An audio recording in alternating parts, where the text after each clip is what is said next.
Daily. Taste the Daily. HMS గౌరవ అధ్యక్షురాలిగా ఎన్నికయ్యారు కల్వకుంట్ల కవిత. తెలంగాణ జాగృతి కార్యాలయంలో జరిగిన హెచ్ఎంఎస్ సింగరేణి జాగృతి సంయుక్త సమావేశంలో కవితను ఘనంగా సత్కరించారు సింగరేణి జాగృతి నాయకులు. కాంగ్రెస్ అధికారంలోకి వచ్చిన తర్వాత సింగరేణిలో అవినీతి రాజ్యం వేలుతుందని ఈ సందర్భంగా కవిత ఆరోపించారు. సింగరేణిలో అవినీతిపై సిబిఐకి కంప్లైంట్ చేస్తామని చెప్పారు.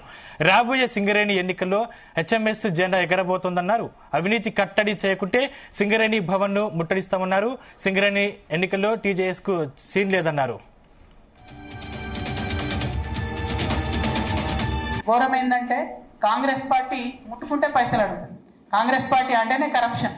ఇందాక ఒక అన్న చెప్పిండు, ఆఫీసర్లు ఎంత దిగజారిపోయిందంటే ఈ కాంగ్రెస్ పాలనలో గూగుల్ పే చేసేంత చిన్న డబ్బులతో కూడా సింగరేణి నడిపిస్తున్నారంటే ఇది నిజంగా సిగ్గుచేటు, అవమానం. నేను గౌరవ ముఖ్యమంత్రి గారిని, ఉప ముఖ్యమంత్రి గారిని డిమాండ్ చేస్తా ఉన్నాను, మీరు సింగరేణిలో జరిగేటటువంటి ప్రతి కాంట్రాక్ట్ ని కూడా రివ్యూ చేయండి.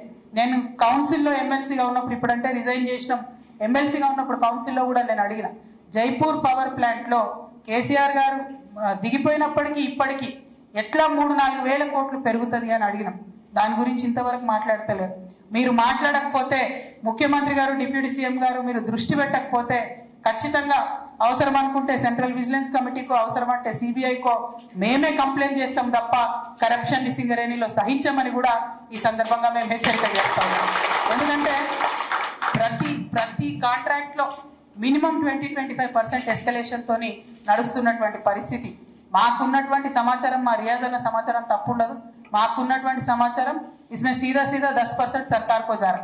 మరి అది లేదు అని నిరూపించుకోవాలంటే మాత్రం ముఖ్యమంత్రి గారు, డిప్యూటీ సీఎం గారు కూడా మరి సింగరేణిలో జరుగుతున్నటువంటి ప్రతి కాంట్రాక్ట్ ని కూడా రివ్యూ చేయాలని చెప్పి నేను డిమాండ్ చేస్తా ఉన్నాను. టీబీజీ కేసుకి ఎందుకు ఓటేయాలి? ఎవరైనా కూడా టీబీజీ కేసు వెనక ఎవరు ఉన్నారు? కేసీఆర్ గారు ఉన్నారు. కానీ అన్ఫార్చునేట్లీ ఇవాళ కేసీఆర్ గారు అధికారంలో లేనప్పుడు టీబీజీ కేసు ఏం చేయాలి? గల్లీలకు వచ్చి కార్మికుల కోసం కొట్లాడాలి.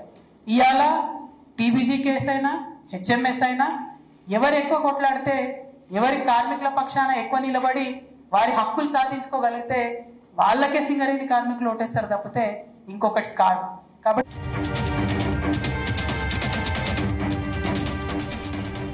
రైట్, ఇదే అంశానికి సంబంధించిన మరింత పూర్తి సమాచారం మా బ్యూరో చీఫ్ నరేందర్ అందిస్తారు. Narender. Right Sandeep, BRS party నుంచి సస్పెండ్ గురైనటువంటి కల్వకుంట్ల కవిత ప్రస్తుతం ఆమె వేగంగా నిర్ణయాలు తీసుకుంటూ ముందుకెళ్తున్నటువంటి పరిస్థితి ఉంది. ఈ మధ్య కాలంలో హెచ్ఎంఎస్ సంబంధించినటువంటి సింగరేణి కార్మిక సంఘం వాళ్ళతో కూడా సమావేశమయ్యారు ఒక 10 రోజుల క్రితం.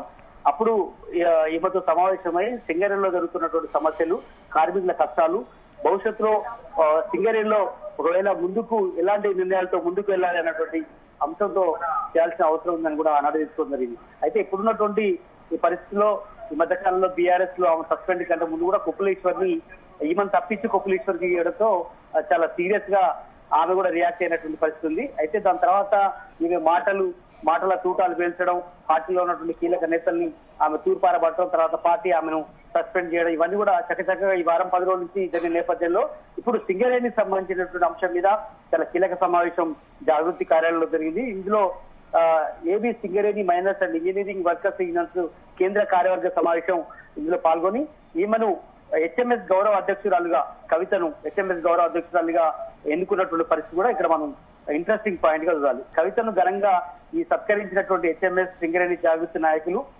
ఇదే సమయంలో ఆమె ఎన్నుకున్న తర్వాత ఆమె భావోద్వేగంతో ఆమె మాట్లాడారు. సింగరేణిలో అవినీతిపై సిబిఐ కంప్లైంట్ చేస్తామని కూడా ఆమె ఈ సందర్భంగా చెప్పారు. రాష్ట్రంలో కాంగ్రెస్ అధికారంలోకి వచ్చిన తర్వాత సింగరేణిలో అవినీతి రాజ్యం వెళ్తుందని కూడా ఆమె ఘాటుగానే రియాక్ట్ అయ్యారు. రాబోయే సింగరేణి ఎన్నికల్లో హెచ్ఎంఎస్ జెండా ఎగరబోతుందని కూడా ఆమె కార్మికులను ఉద్దేశించి ఆమె ఘాటుగానే చెప్పారు. అవినీతిని కట్టడి చేయకుంటే సింగరేణి భవన్ ని ముట్టడిస్తామని కూడా కల్వకుంట్ల కవిత వాగ్దానం చేశారు ఈ సందర్భంగా.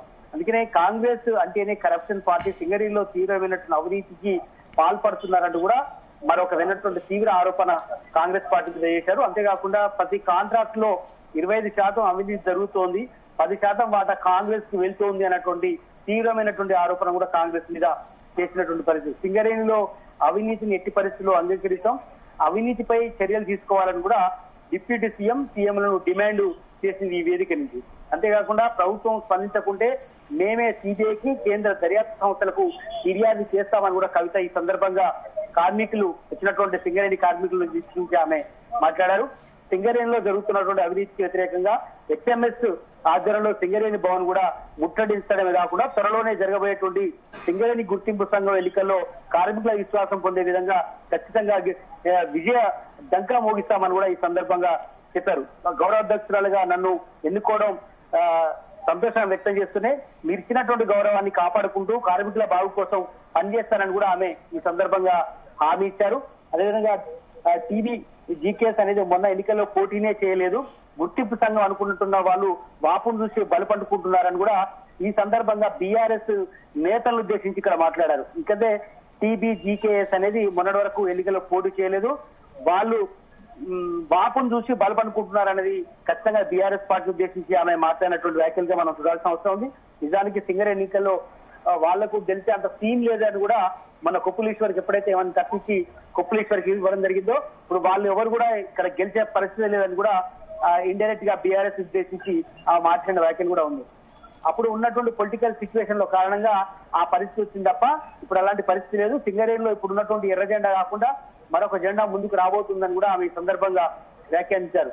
హెచ్ఎంఎస్ జాగృతి సంస్థలు మొత్తం కూడా 40,000 మంది జాగృతి కార్మికులు ఉన్నారు, ఇక్కడ సింగరేణి కార్మికులు ఉన్నారు, వాళ్ళ కోసం నేను పనిచేస్తానని కూడా కవిత ఈ సందర్భంగా చెప్పే ప్రయత్నం చేశారు.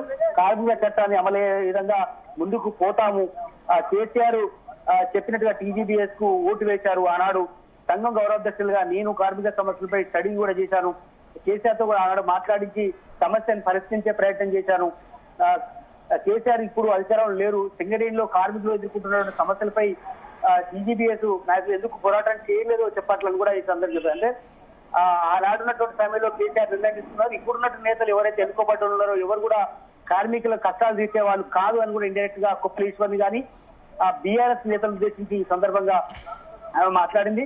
కనుక ఏదైనా కూడా కార్మికుల్లో చెప్పాలి ఒక ఇంట్రెస్టింగ్ పాయింట్ ఏంటంటే ఇక్కడ సింగరేణి కార్మికుల్లో పక్షాన మరొక ఒక జెండా రాబోతుంది అనేది చాలా ఇంట్రెస్టింగ్ విషయంగా మనం మాట్లాడుతుంది. జాగృతి ఆధ్వర్యంలో ఈమె ముందుకు చాలా సీరియస్ గా తీసుకుంది. బీఆర్ఎస్ కు ప్రత్యామ్నాయంగా ఈమె జెండా ఎగురుతుంది అనేటువంటి సంకేతాలు ఇచ్చినట్టుగా పరిస్థితి ఉంది. మొత్తానికి సింగరేణి కార్మికులకు పైసా ఖర్చు లేకుండా వైద్యం అందేలాగా చర్యలు తీసుకుంటాం. అదేవిధంగా టీజీబీఎస్ నాయకులు ఎందుకు మాట్లాడలేదని కూడా బీఆర్ఎస్ ఉద్దేశించి ఆమె మాట్లాడింది. అంతేకాకుండా సింగరేణి సంస్థను కన్నబిడ్డలా చూసుకున్నారు ఆనాడు కేసీఆర్, ఇప్పుడు ఆ పరిస్థితి లేదు అని కూడా ఉద్దేశించినటువంటి పరిస్థితి ఉంది. దీంట్లో ప్రధానమైనటువంటి కొన్ని డిమాండ్ కూడా తీసుకొచ్చారు కవిత. సింగరేణిలో వారసత్వ ఉద్యోగాలను తగ్గించేందుకు కొత్త కుర్రీలు పెడుతున్నారు. అదే కాకుండా 10వ తరగతి పాస్ కాలేదంటూ 470 అప్లికేషన్లు పక్కన పడేశారు. చదువుతో సంబంధం లేకుండా వారసోద్యోగాల్ని ఖచ్చితంగా నియమించి తీరాలని కూడా ఆమె డిమాండ్ చేశారు. అంతేకాకుండా రాష్ట్రంలో ఉన్నటువంటి మైన్స్ నిధులను ఉపయోగించుకొని ప్రభుత్వం కొత్త ఉద్యోగాలు సృష్టించాల్సిన అవసరం ఉందని కూడా కవిత కార్మికులను ఉద్దేశించి మాట్లాడారు. అంతేకాకుండా లాభాల్లో సింగరేణి సంబంధించినటువంటి కాంగ్రెస్ ప్రభుత్వం 42,000 కోట్ల రూపాయలు చేస్తుంది, వచ్చినటువంటి లాభాలను కూడా పంచాల్సిన అవసరం ఉందని కూడా ఈ సందర్భంగా చెప్పినటువంటి పరిస్థితి ఉంది. కనుక ఏదైనప్పుడు కూడా సింగరేణి ఎన్నికల్లో గెలవబోయేది మనమే అన్నటువంటి విషయాన్ని అయితే ఆమె చెప్పే ప్రయత్నం చేశారు. ఖచ్చితంగా హెచ్ఎంఎస్ జాగృతి కొత్త కాంబినేషన్ అదే విన్నింగ్ కాంబినేషన్ గా రాబోతున్నట్టు కూడా ఈ సందర్భంగా కార్యకర్తలు ముఖ్యంగా కార్మికులను ఉద్దేశించి ఆమె మాట్లాడే ప్రయత్నం చేశారు. బట్ అంతిమంగా మాత్రం మహిళా కార్మికుల సంక్షేమం, అదేవిధంగా అక్కడ ఉన్నటువంటి కార్మికులు హెచ్ఎంఎస్ లో సభ్యత్వాలు పెంచడం, ట్రైనింగ్ ప్రోగ్రామ్స్ నిర్వహించడం, ఇవన్నీ కూడా భవిష్యత్తులో చేస్తాను, హెచ్ఎంఎస్ జాగృతి రెండు కళ్ళలాగా పనిచేస్తాయి ఇక్కడి నుంచి అనేటువంటి ఒక వాగ్దానం అయితే కవిత చెప్పే ప్రయత్నం చేశారు. అంతిమంగా ఆమెకు హెచ్ఎంఎస్ గౌరవ అధ్యక్షురాలు ఎన్నుకోవడం అనేది తనకు ఎప్పుడు మర్చిపోలేని కూడా ఆమె ఈ సందర్భంగా చెప్పారు. ఏంటి నరేంద్ర అంటే ఈ మధ్య కవిత చాలా దూకుడుగా వెళ్తున్నారు, చాలా మంది నేతల్ని కలుస్తున్నారు, చాలా మంది ప్రజలు కూడా ఆమెను కలవడానికి సిద్ధపడుతూ ఉన్నారు. అంటే ఏంటంటే కొత్త పార్టీ పెట్టే ఆలోచన ఏమైనా ఉన్నారా? ఖచ్చితంగా ఆమె అడుగులు చాలా వేగంగా నిర్ణయిస్తున్నటువంటి పరిస్థితి ఉంది. ఈ మధ్య కాలంలో హరీష్ రావు పై ఒంటి కాలిపై లేచినటువంటి కవిత వరుసగా ఆరోపణలు చేయడం, దాని తర్వాత ఆమెను సస్పెండ్ చేయడం, దాని తర్వాత జరిగినటువంటి పరిణామాల నేపథ్యంలో ఇప్పుడు సింగరేణికి సంబంధించినటువంటి హెచ్ఎంఎస్ గౌరవాధ్యక్షురాలుగా ఎన్నుకోవడమే కాదు, రీసెంట్ గా మనం చూసాం నిన్న బతుకమ్మకు సంబంధించినటువంటి ఎంగిలిపూల బతుకమ్మకు రావాలని కూడా ఇప్పటికే గజ్వేల్కి సంబంధించినటువంటి చింతమడకు సంబంధించినటువంటి గ్రామ ప్రజలు కూడా వచ్చి ఆమెను ఇన్వైట్ చేయడం, భవిష్యత్తులో యాక్టివిటీని పెంచుకుంటూ వెళ్తున్నటువంటి పరిస్థితి ఉంది. అదేవిధంగా పార్టీని కూడా ఎస్టాబ్లిష్ చేయాలన్నటువంటి ఆలోచన ఆమె సీరియస్ గా ప్లాన్ చేసుకుంటున్న అర్థమవుతుంది. ఇప్పటికే కొంతమంది మేధావులతోనూ అదేవిధంగా జర్నలిస్టు సంఘాలతోనూ అదేవిధంగా ఇంటెలెక్చువల్స్ తోనూ కూడా ఆమె భేటీ అవుతున్నటువంటి పరిస్థితి అయితే ఉంది. బీసీ సంఘాలతో కూడా భేటీ అవుతుంది. ఎందుకంటే ఇప్పటికే బీసీ పేరుతో కొత్త బీసీ పార్టీ రాబోతున్నటువంటి చర్చ జరుగుతున్నటువంటి నేపథ్యంలో కవిత కూడా కొత్త పార్టీ పెట్టాలన్నటువంటి ఆలోచన ఆమె చేస్తున్నట్టుగా తెలుస్తుంది. ఇందులో మహిళా సాధికారత, బీసీల అజెండా, అదే సమయంలో అణగారిన వర్గాల అభ్యున్నతి కోసం ఖచ్చితంగా ఒక పార్టీ రాబోతుంది అన్నటువంటి ఆశాభావాన్ని అయితే ఆమె చెప్తూ వస్తుంది.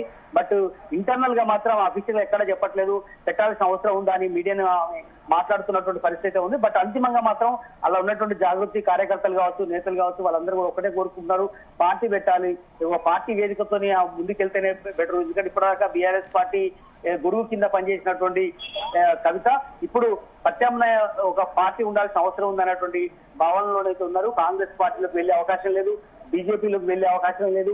ఎట్టి పరిస్థితుల్లో కూడా జాగృతిని పేరుతోటే ఖచ్చితంగా ముందుకు వెళ్లాల్సిన అవసరం ఉంది అన్నట్టు అందరి అభిప్రాయంగా ఉంది. చూడాల్సిన అవసరం ఉంది. భవిష్యత్తులో ఇప్పుడు అంత తొందరగా పెట్టకపోయినా ఖచ్చితంగా కొద్ది నెలల టైం తీసుకొని ఆమె ఖచ్చితంగా పూలే ఆశయాలు, సావిత్రిబాయి పూలే ఆశయాలు, అదేవిధంగా బీసీల అభ్యున్నతి, మహిళా సాధికారత ఇట్లాంటి అంశాలు, ఎజెండాలు ఉండే విధంగా ముందుకెళ్లే అవకాశం అయితే కనిపిస్తుంది. బట్ అంతిమంగా మాత్రం ఆ పార్టీ పెట్టడం చాలా క్లారిటీగా కనిపిస్తోంది. Right, thank you Narender.